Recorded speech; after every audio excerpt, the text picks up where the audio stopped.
انسان جو ہوتا ہے وہ خارجی اثر ضرور قبول کرتا ہے، اور اب چونکہ زمانہ ہے پرنٹ میڈیا کا، الیکٹرانک میڈیا کا، سوشل میڈیا کا، تو کسی کونے میں کوئی خبر ہوتی ہے تو وہ پھیل جاتی ہے۔ چیزوں کے اچھے اثرات بھی ہوتے ہیں اور بہت زیادہ برے اثرات بھی ہوتے ہیں۔ ہماری عورتیں گھروں کے اندر بیٹھی تھیں، بہت ساری چیزوں سے آگاہ نہیں ہوتی تھیں۔ اب وہ گھر کے اندر موجود ہیں تو بہت ساری چیزیں گھر کے اندر میڈیا کے ذریعے ان تک بھی پہنچ جاتی ہیں۔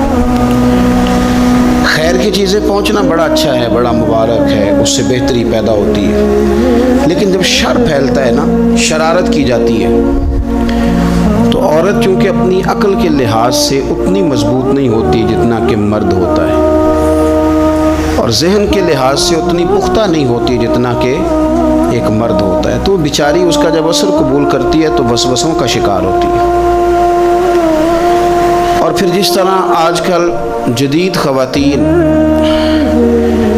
جدت کا لیبل لگا کے سوسائٹی میں آئی ہیں، کہتی ہیں ہم نے سیاسی، سماجی، فلاحی، ملکی، ان سب معاملات کے اندر پورا کردار ادا کرنا ہے، تو وہ چونکہ ایک حسین نعرہ لے کے آتی ہیں، تو ہماری بیٹیاں، بچیاں، بہنیں، مائیں بعض اوقات حالات کے جبر کی وجہ سے، بعض اوقات وسوسوں کی کثرت کی وجہ سے وہ کسی نہ کسی طور پر اس تکلیف کا شکار ہو جاتی ہیں، اور شیطان انہیں اپنی لپیٹ میں لیتا ہے۔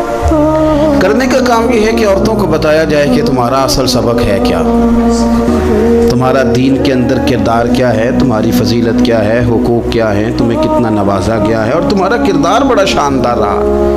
عورتوں کا بڑا تابناک اور خوبصورت کردار رہا ہے دین کے لیے ہمیشہ، بلکہ جتنے لوگ دین کے لیے تیار ہوئے، عالم ہوں، مجاہد ہوں، غازی ہوں، استاد ہوں، حافظ ہوں، ان سب کو تیار کرنے والی مائیں ہیں، اور وہ پوری جد و جہد کے ساتھ بھیجتی، تیار کرتی، محنت کرتی۔ انہوں نے ان کی تیاری میں بھی اور آبیاری میں بھی خوب کردار ادا کیا۔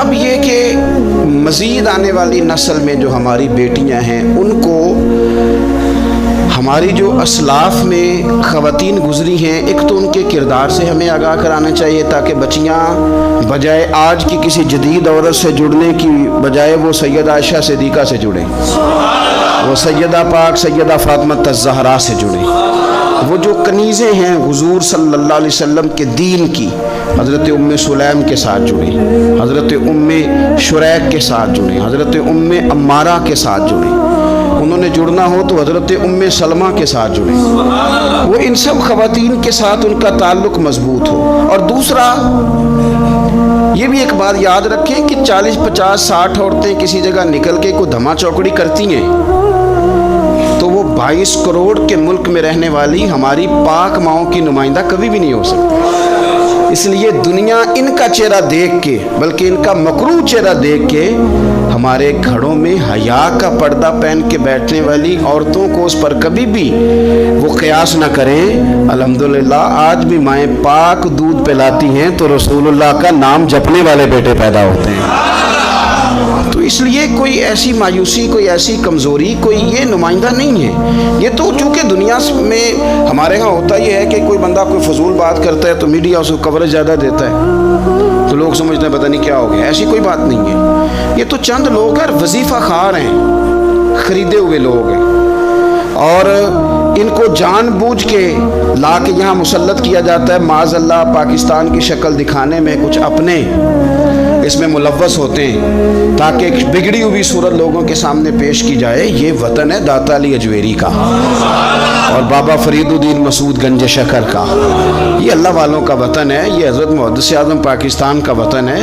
اس کے اندر اس طرح کے لوگ کس طرح پنپ سکتے ہیں؟ کوئی ان کا وجود نہیں۔ تو قرآن حکیم نے ہمیں کہہ دیا کہ جو بھی نیک عمل کرے وہ مرد ہو یا عورت ہو، تخصیص کوئی نہیں، ہو مومن، مرد ہو چاہے عورت ہو، فَلَنُحْيِيَنَّهُ حَيَاتًا طَيِّبَةً، ہم اسے پاکیزہ زندگی عطا فرمائیں گے۔ اللہ کے پیارے رسول صلی اللہ تعالیٰ علیہ وسلم نے ارشاد فرمایا، حضور علیہ السلام ارشاد فرماتے ہیں کہ مختصر سی بات ہے، مسند امام احمد بن حنبل میں، انسان کے لیے جنت میں چلے جانا نا بہت بڑی کامیابی ہے. کیوں؟ اس لیے کہ اللہ کا دیدار بھی جنت میں اور مدینے والے محبوب کا قرب بھی جنت میں نصیب ہوگا. رسول کائنات علیہ السلام کے قرب میں بھی جگہ وہیں جنت میں ملے گی. وہیں سب اللہ والوں کی زیارت ہے, وہیں سب کے لیے انعامات ہے, وہیں سب کا بسیرا ہے. قرآن مجید نے کہا اصحاب الجنتی ہم الفائزون, اصحاب الجنتی ہم الفائزون, یہ جو جنتی ہیں یہ کامیاب لوگ ہیں. تو نبی پاک صلی اللہ علیہ وسلم نے مختصر بات ارشاد فرمائی مسند امام احمد بن حنبل میں. حضور فرمانے لگے عورت 5 نمازیں پڑھے, اپنے روزوں کی حفاظت کرے, یعنی رمضان کے روزے رکھے. فرمایا اپنے خامند کی اطاعت کرے, نماز روزے کی پابندی کرے, خامند کی اطاعت کرے اور اپنی شرمگاہ کی حفاظت کرے. تو حضور فرماتے ہیں پھر قیامت والے دن نا اس کے لیے جنت کھول دی جائے گی, وہ جس دروازے سے چاہے جنت میں داخل ہو جائے. پھر کھول دیا اللہ تعالیٰ نے اس کے لیے. 2 ہی باتیں, ایک یہ کہ نماز روزے کا خیال کرے, خامد کی اطاعت کرے, شرمگاہ کی حفاظت کرے, تو جنت کے جس دروازے سے وہ چاہے گی نا اس کو داخلہ دے دیا جائے گا. تو عورتوں نے بڑے مضبوط ایمان کا مظاہرہ کیا ہے, مضبوط ایمان کا. پہلی مثال دیتا ہوں جناب حاجرہ کی. حضرت حاجرہ رضی اللہ تعالی عنہا حضرت اسماعیل علیہ السلام کی والدہ ہیں, جناب ابراہیم خلیل اللہ علیہ السلام کی اہلیہ ہیں. میں نے پہلے بھی ایک دفعہ کہا تھا, پھر کہتا ہوں کہ آج کل نا کاکروچ دیکھ کے, چھپکلی دیکھ کے چیخ مارنا یہ خوف نہیں, یہ فیشن ہے.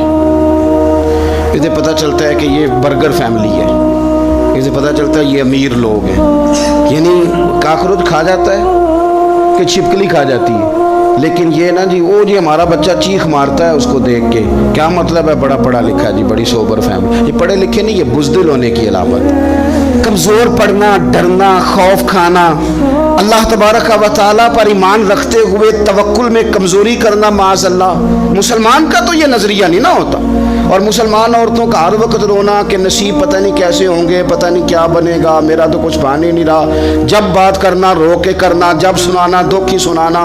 یہی حال ماں کا ہے, یہی بہن کا ہے, یہی بیٹی کا ہے, الا ماشاءاللہ کچھ اچھی بھی ہے. تو اس قدر زیادہ کمزور نظریات مسلمان عورتوں کے نہیں ہوتے. اور پھر ساری زندگی اگر یاد کرنا ہے تو دکھ یاد کرنا ہے, سکھ نہیں یاد کرنا. زندگی کے اندر جہاں کسی جگہ آزمائش آئی اس کا ذکر روز کرنا ہے, اور جو آسانی آئی ان کو بھول جانا ہے. حضرت حاجرہ کو جناب ابراہیم خلیل اللہ علیہ السلام چھوٹا سا بیٹا دے کے وادی غیر ذی زرعین میں چھوڑ آئے. اتنی سی کھجوریں, ایک مشکیزہ پانی کا. اس خاتون کو وہاں کھڑا کیا, دور دور تک آبادی کوئی نہیں, جنگل کا سما ہے, پرندے تک آ کے نہیں چہکتے, کوئی چیز نہیں دنیا کی. لیکن ایمان اس کو کہتے ہیں, طاقت اس کو کہتے ہیں, کلمہ پڑھنے کے بعد کھڑا رہنا اور اپنے توکل کو مضبوط رکھنا اس کو کہتے ہیں. حضرت ابراہیم واپس لوٹ رہے تھے تو جناب حاجرہ نے ایک سوال پوچھا, بس ایک. جناب حاجرہ عرض کرتی ہیں اللہ کے خلیل, یہ اپنی مرضی سے چھوڑ کے جا رہے ہو کہ رب کا حکم ہے؟ میرے مالک کی میرے بارے میں یہی فیصلہ ہے, یہی رضا ہے, یا آپ اپنی مرضی سے چھوڑ کے جا رہے ہیں؟ تو جناب خلیل علیہ السلام فرمانے لگے حاجرہ نہیں, یہ رب کا فیصلہ ہے, یہ اللہ کی رضا ہے. تو آپ کو بخاری میں یہ لفظ ملیں گے. جناب حاجرہ کہنے لگی پھر آپ فکر نہ کریں, اگر رب کا یہ حکم ہے تو پھر میرا رب ہمیں کبھی بھی ضائع نہیں کرے گا. یہ مضبوطی ایمان کی, یہ مضبوطی, رب پھر ہمیں کبھی ضائع. او میرے ملت کی بیٹیوں اور بہنوں, ساری امیدیں خامن سے کیوں لگاتی ہو؟ ساری امیدیں بیٹے اور بھائی سے کیوں لگاتی ہو؟ ساری امیدیں دنیا سے کیوں لگاتی ہو؟ اس طرح کرو, اپنی ساری امیدیں اپنے رب کے ساتھ وابستہ کرو. رب کی رضا پہ, رب کے فیصلوں پہ راضی رہنا سیکھو.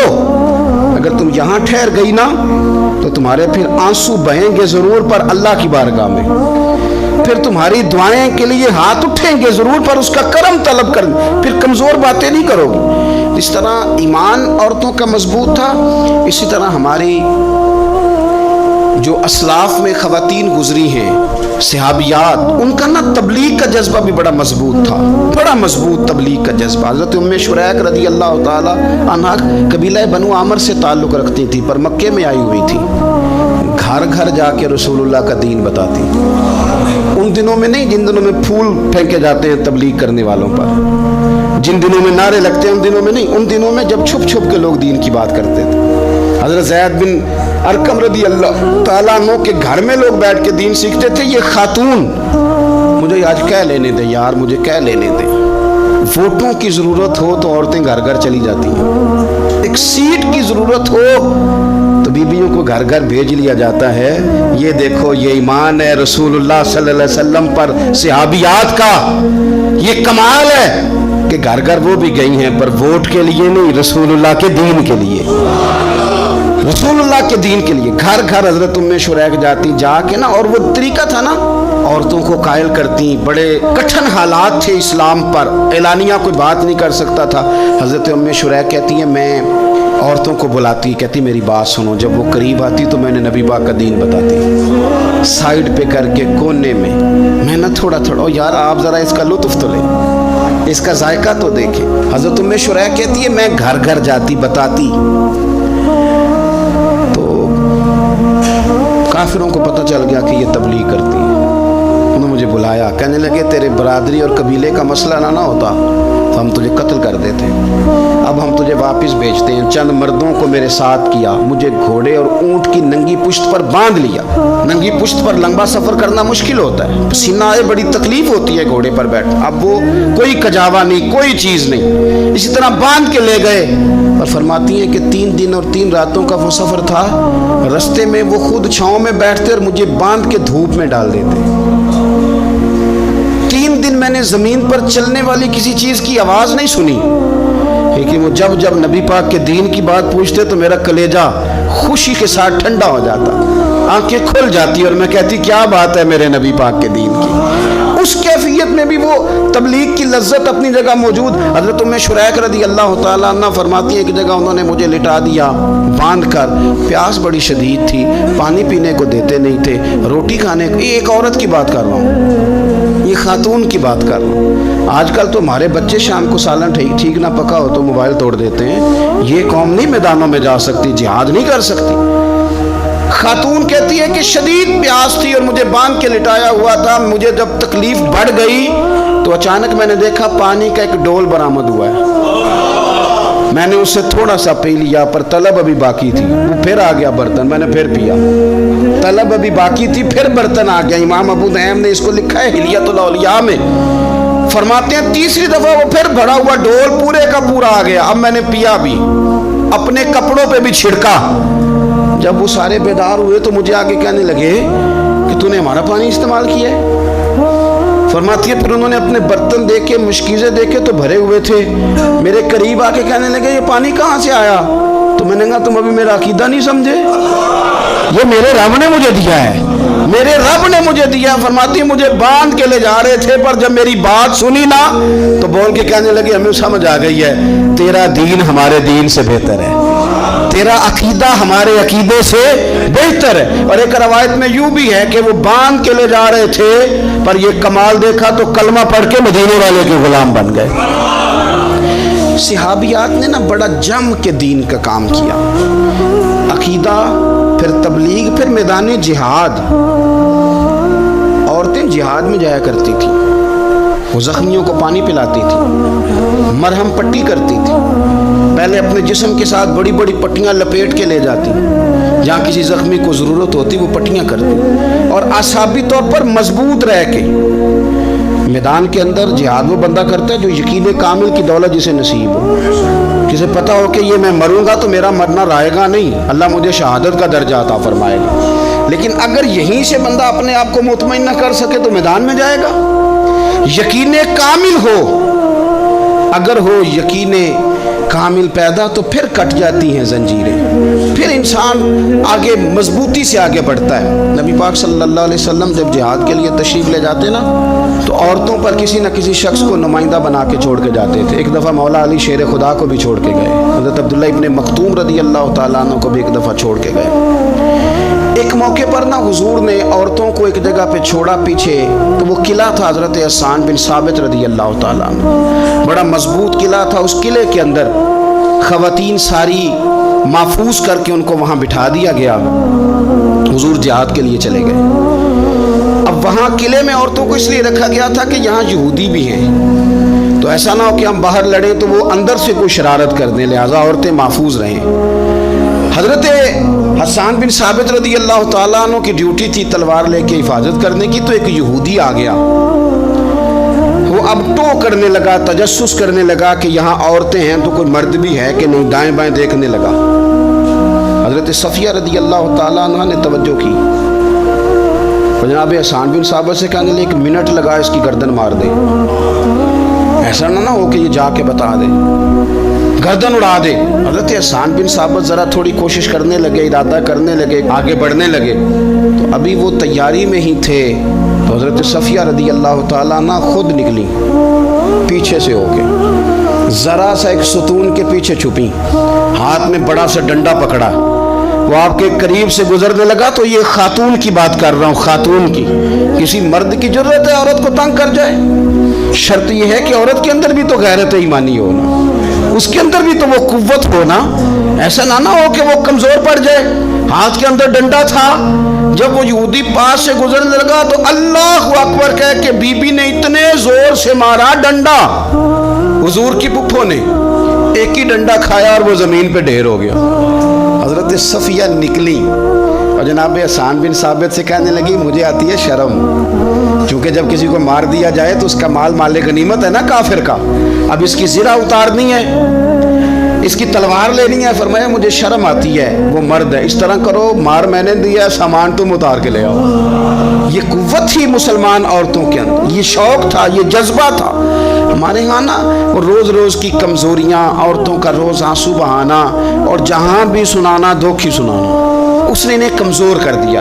آپ کے ذہن پہ چیزیں سوار ہو جاتی ہیں نا، یہ جو مرد زیادہ رہتے ہیں نا عورتوں کے ساتھ، زیادہ وقت گزارتے، زیادہ داستانیں سنتے، ان میں وہ ساری چیزیں پیدا ہو جاتی ہیں۔ آپ نے ناراض نہیں ہونا، میں دعوے سے کہتا ہوں کہ جو جوان اپنی اماں کے اور ابا کے شکوے کرنے لگ جاتا ہے نا، اس نے 1.5 گھنٹہ باتیں سنی ہیں بی بی کی، ایسے مفت میں نہیں شکوے کر رہا، اس نے ہلکا ہلکا کہیں جی بھی کیا ہے، تو تب یہ ساری کہانیوں نے جنم لیا۔ آپ جس کی صحبت میں بیٹھیں گے اس کا کچھ نہ کچھ اثر ہے، بلکہ عارف رومی تو کہتے ہیں کہ شیر کے بچے کو بکریوں میں چھوڑ دو، بکری بن جائے گا۔ شیر کے بچے کو بکریوں میں چھوڑو، وہ بکری ہے، اس لیے کہ شیروں کی صحبت بندے کو شیر بناتی ہے۔ تو جب بیٹھنا ہی نہیں ہے، باتیں ہی سارا دن یہ والی سننی ہے، ہر وقت رہنا ہی اسی داستان میں، پھر کمزور باتیں، پھر اپنے ماضی کے دکھ، پھر پتہ نہیں کیا۔ آپ نے ناراض نہیں ہونا، میں بعض جوانوں کی باتیں سن کے میرا دل کرتا ہے کہ اسے کہوں یار تو کیا بات کر رہا ہے، اپنا قد دیکھ، تو اپنی عمر دیکھ، رب نے تجھے مرد بنایا ہے، تو کمال آدمی ہے، تو کھڑا ہو۔ اگر اس طرح امت مسلمہ کے نوجوان رہیں گے تو میدانوں میں کس سے نکلنا؟ بات بات پہ رو جانا، بات بات پہ سہم جانا، حالات کے سہمے ہوئے لوگوں کو بتا دو حالات بدل جاتے ہیں، ایک جیسے نہیں رہتے۔ آپ کی طبیعت میں دلیری اور وقار ہونا چاہیے۔ حضرت اسماء بنت ابی بکر صدیق، حضرت صدیق اکبر رضی اللہ تعالی عنہ کی وہ صاحبزادی ہیں جو حضرت عائشہ کی بڑی ہمشیرہ ہیں۔ رات کو غار ثور میں مرد جاتے ڈرتے ہیں، آج بھی ڈرتے ہیں، اور جناب اسماء نبی پاک کی روٹی لے کے جایا کرتی تھی۔ پھر اللہ نے ان کو بیٹا دیا، حضرت عبداللہ بن زبیر، یہ حضور کی پھپھی کے نواسے، حضرت زبیر بن عوام عشرہ مبشرہ صحابی ہیں، ان کے بیٹے، اور یہ وہ خوش بخت جوان ہے جس کو گٹی نبی پاک نے اپنے لعاب دہن سے عطا فرمائی۔ یزیدی فوجوں کے خلاف امام حسین کے بعد جو آدمی باقاعدہ مرتب فوج کے ساتھ میدان میں آئے وہ حضرت عبداللہ ابن زبیر ہیں، مرتب کر کے اپنا لشکر لے کے نکلے۔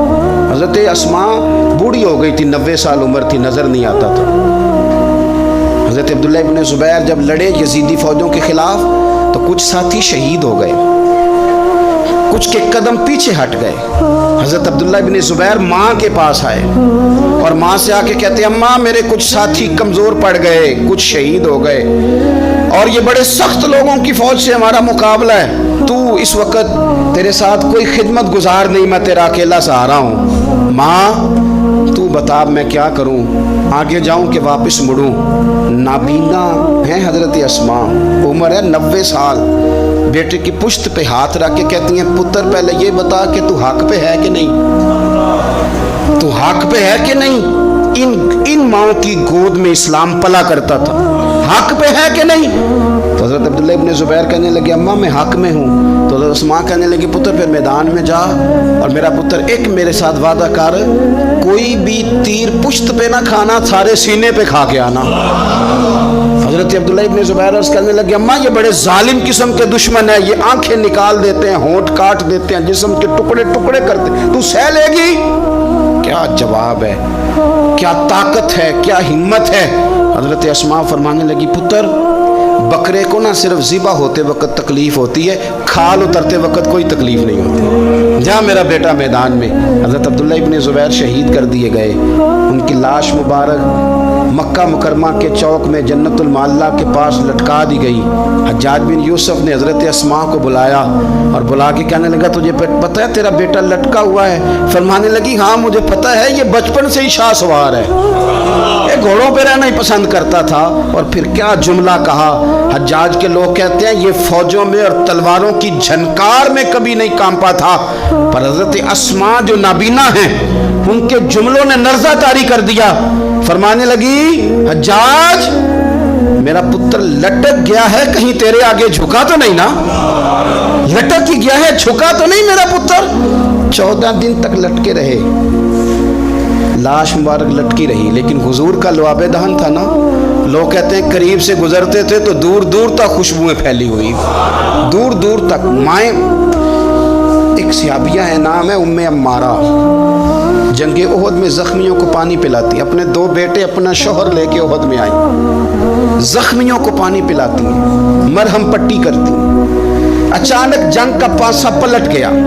وہ درے پہ جو لوگ حضور نے مقرر کیے تھے وہ غلط فہمی کی وجہ سے درہ چھوڑ گئے, حالات اور ہو گئے, عجیب سا ماحول ہو گیا. پھر یہ بھی افواہ پھیلا دی گئی کہ معاذ اللہ حضور شہید کر دیے گئے.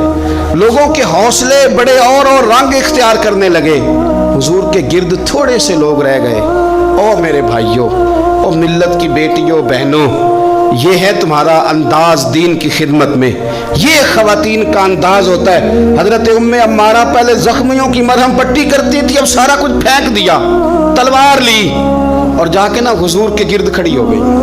کہنے لگی آئے نا کون آتا ہے میرے کریم کے پاس, آ کے دکھائے نا کوئی, اسا کیتی ہے جان حوالے رب دے, ایسا عشق کمایا ہے اسی مرن تو اگے ہی مر گئے باپ, اسا تا مطلب نو پایا ہے. آ کے کھڑی ہو گئی.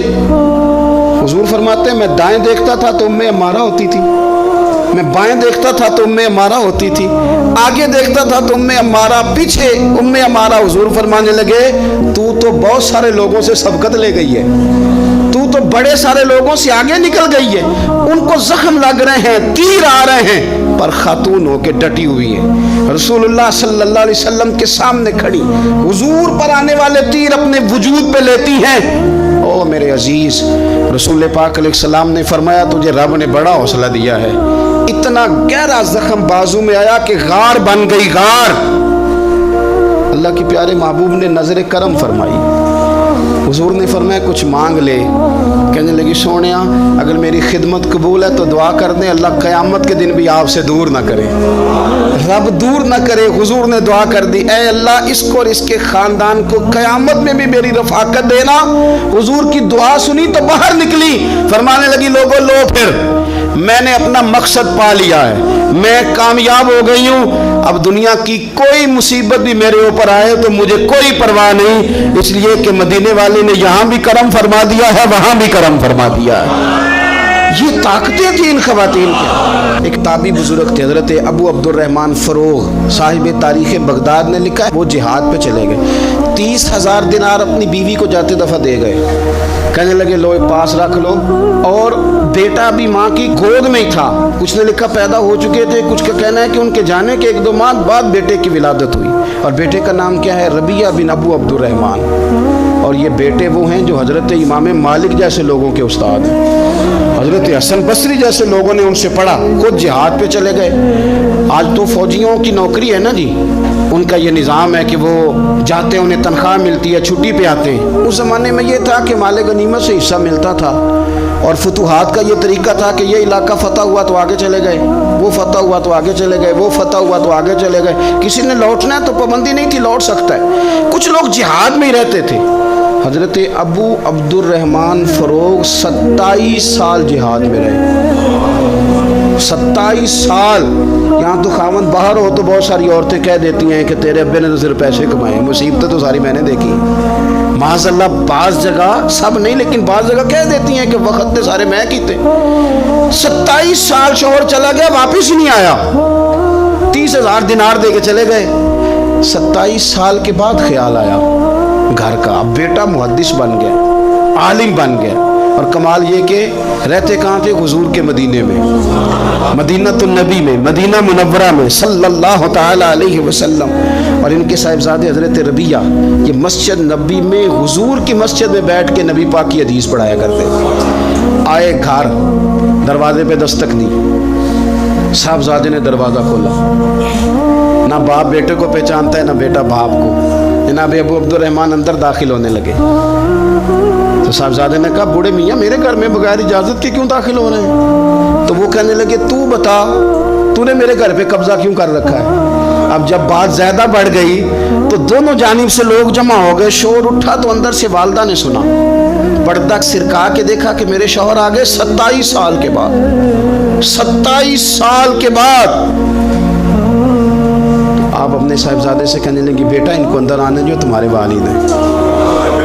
بڑا روئے باپ بیٹا, بڑا روئے. ماں اور بیٹے کی محبت کا بھی اندازہ نہیں, پر قرآن پاک پڑھے نا تو 2 مثالیں باپ اور بیٹے کے پیار کی بھی ملتی ہیں. ایک حضرت یعقوب علیہ السلام کا جناب یوسف سے پیار, اور ایک حضرت ابراہیم کا حضرت اسماعیل سے پیار, اور جناب اسماعیل کی جناب ابراہیم کی فرما برداری کی مثال. اس کا بھی جواب کوئی نہیں. باپ اتنا رو رہے ہیں اور بیٹے کی یاد میں, اس کا بھی اندازہ کوئی نہیں کر سکتا. باپ بیٹا مل کے بڑا روئے. عصر کی نماز کا وقت ہو گیا. حضرت ربیہ جو محدث ہیں وہ وضو کر کے مسجد شریف چلے گئے. یہ ابھی چونکہ سفر سے آئے تھے, انہوں نے کھانا وانا کھایا, تھوڑی دیر بیت گئی تو یہ نہیں پوچھا پیچھے حال کیا رہا. پوچھتے ہیں اپنی بیوی سے میرے 30,000 دینار کہاں ہیں؟ تو اہلیہ کہنے لگی مسجد جائیں نا, حضور کی مسجد میں عصر پڑھ کے آئیں, پھر میں بتاتی ہوں پیسے کہاں ہیں. حضرت ربیہ نے امامہ باندھا, جبہ پہنا, حضور کی مسجد میں بیٹھے اور حدیث پاک کا درس دے رہے ہیں. سامنے حضرت حسن بصری جیسے, امام مالک جیسے لوگ بیٹھے ہیں.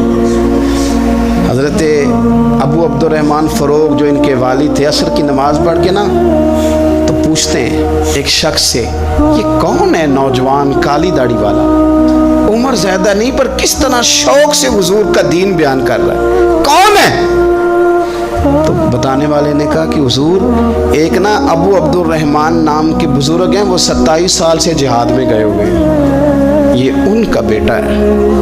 یہ سنا کہ میرا پتر اتنا بڑا عالم, چھم چھم آنسو بہے, داڑھی بھر گئی آنسو.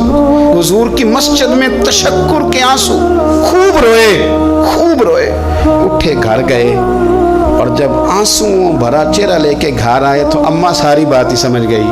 کہنے لگی دیکھا ہے وہ بیٹے کو حدیث پڑھاتے, اب پتہ چلا میں نے آپ کے 30,000 دینار کہاں خرچ کیے, میں نے آپ کا پیسہ ضائع تو نہیں کیا. حضرت ابو عبد الرحمن فروغ فرمانے لگے رب تجھے صلہ دے اور میری طرف سے بھی دے, تو نے تو کمال کر دیا ہے.